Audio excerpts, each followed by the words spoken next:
আসসালামু আলাইকুম। আজ রবিবার, আমি সুন্দর একটা পার্কে ঘুরতে গিয়েছিলাম। তো রবিবার মানেই বিদেশের বাড়ি, ঈদের দিন। তো এই ঈদের দিন বলে এরা যে এত আনন্দ করে বলার বাইরে। এরা দেশ বিদেশ ঘুরতে যায়, দুই একদিনের ছুটি পেলেও এরা প্লেনের টিকিট কেটে দূরে ঘুরতে যায়। ঘোরাটা এদের কাছে খুবই স্পেশাল। ঘোরাঘুরি, পিকনিক, তারপরে সবাই একসাথে মজা করা, খেলাধুলা।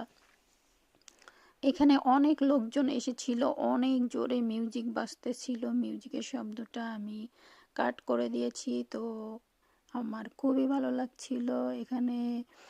একদম মানে বলা যায় যে নদী বা সাগরের একটা অংশ এখানে।